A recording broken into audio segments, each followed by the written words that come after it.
আসসালামু আলাইকুম ওয়া রাহমাতুল্লাহি ওয়া বারাকাতুহু। প্রিয় দর্শক, আশা করি মহান রব্বুল আলামিনের দয়ায় সকলে অনেক ভালো আছেন। ভারত ভূমির সঙ্গে আরব ভূমির যোগাযোগ ইসলাম আগমনের বহু আগেই শুরু হয়েছিল, আর তা হয়েছিল আরব বণিকদের মাধ্যমে। তাদের মাধ্যমেই ইসলাম আগমনের অর্ধ শতাব্দী কালের মধ্যে ভারতবর্ষে মুসলমানদের আগমন ঘটে।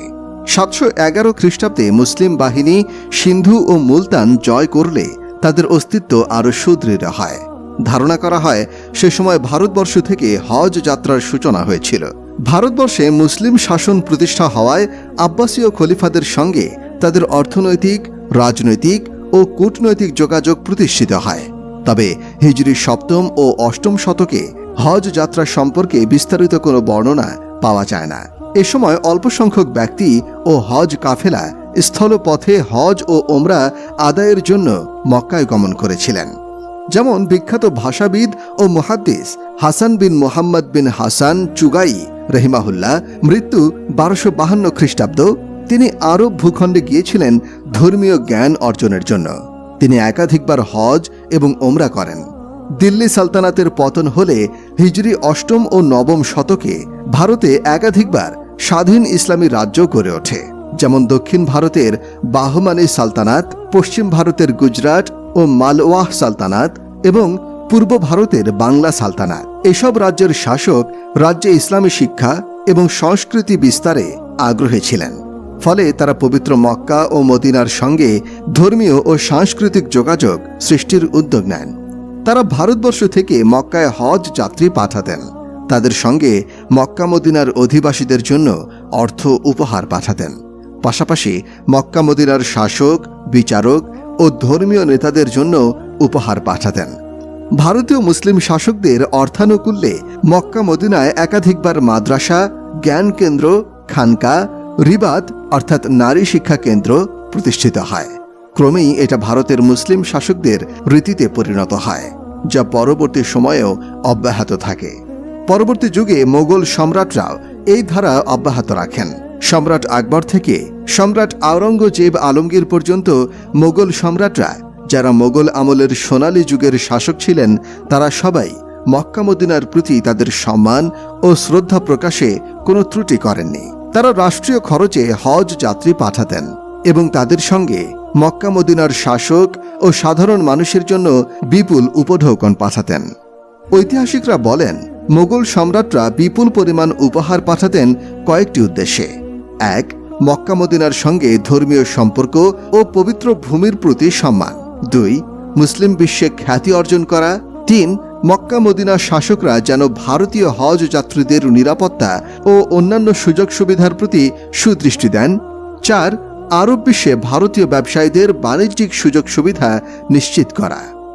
প্রথম মোগল সম্রাট জহিরুদ্দিন বাবর 1526 খ্রিস্টাব্দে পানিপথের যুদ্ধে ইব্রাহিম লোদিকে পরাজিত করে দিল্লির মসনদ জয় করেন। বিজয়ের কৃতিত্ব স্বরূপ রাষ্ট্রীয় ব্যবস্থাপনায় হজ যাত্রীদের কাফেলা পাঠান। হজ যাত্রীদের খরচ ছাড়াও তিনি মক্কা মদিনার অসহায় দুস্থ মানুষদের জন্য বিপুল পরিমাণ অর্থ সাহায্য পাঠান।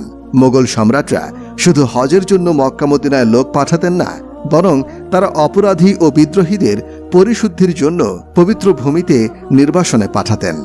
যেমন সম্রাট হুমায়ুন তার 2 বিদ্রোহী ভাই শাহজাদা কামরান এবং শাহজাদা মোহাম্মদ আশকারীকে মক্কায় নির্বাসনে পাঠিয়েছিলেন এবং সেখানে তারা মৃত্যুবরণ করেন।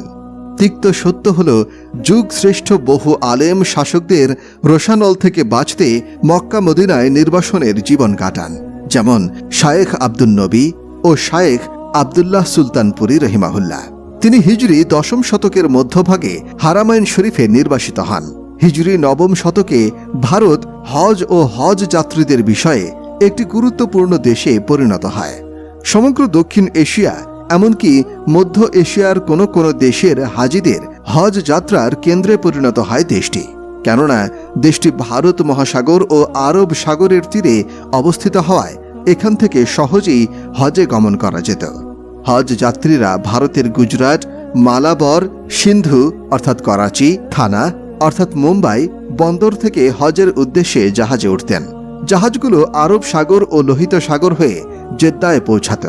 সম্রাট আকবর যেসব ইসলামী রীতিনীতির প্রতি অনুরাগী ছিলেন তার একটি হল প্রতিবছর রাষ্ট্রীয় খরচে হজ কাফেলা প্রেরণ করা।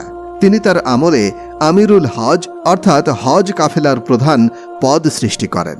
তিনি কাফেলার সঙ্গে মক্কা মদিনার অধিবাসীদের জন্য বিপুল পরিমাণ উপঢৌকন পাঠাতেন। সম্রাট আকবর হাজিদের বিদায় দেওয়ার সময় তাদের সাদৃশ্য গ্রহণ করতেন। যেমন তিনি ইহরাম পরতেন, মাথার চুল ছোট করতেন, তালবিয়া পাঠ করতেন এবং খালি মাথায় খালি পায়ে হাঁটতেন। কোনো কোনো ঐতিহাসিক দাবি করেন সম্রাট আকবর একবার হজ করার ইচ্ছাও প্রকাশ করেছিলেন। 1577 খ্রিস্টাব্দে আমিরুল হজ শাহ আবু তুরাব রহিমাহুল্লাহ হজ থেকে ফিরে আসার সময় রসুল সাল্লাল্লাহু আলাইহি ওয়াসাল্লামের পদচিহ্ন বিশিষ্ট একটি পাথর নিয়ে আসেন। রসুল সাল্লাল্লাহু আলাইহি ওয়াসাল্লামের স্মৃতিচিহ্নের প্রতি সম্মান এবং হাজিদের অভ্যর্থনা জানাতে আগ্রা শহরের বাইরে তিনি 4 ফারসাখ পর্যন্ত হেঁটে যান। উল্লেখ্য, হজ ও হাজিদের প্রতি সম্রাট আকবরের যে অনুরাগের বর্ণনা ইতিহাস গ্রন্থে পাওয়া যায় তা সম্ভবত তার প্রাথমিক জীবনের ঘটনা। কেননা শেষ জীবনে সম্রাট আকবর হজ সহ বেশিরভাগ ইসলামী বিধিবিধানের বিরুদ্ধাচারণ করেছিলেন।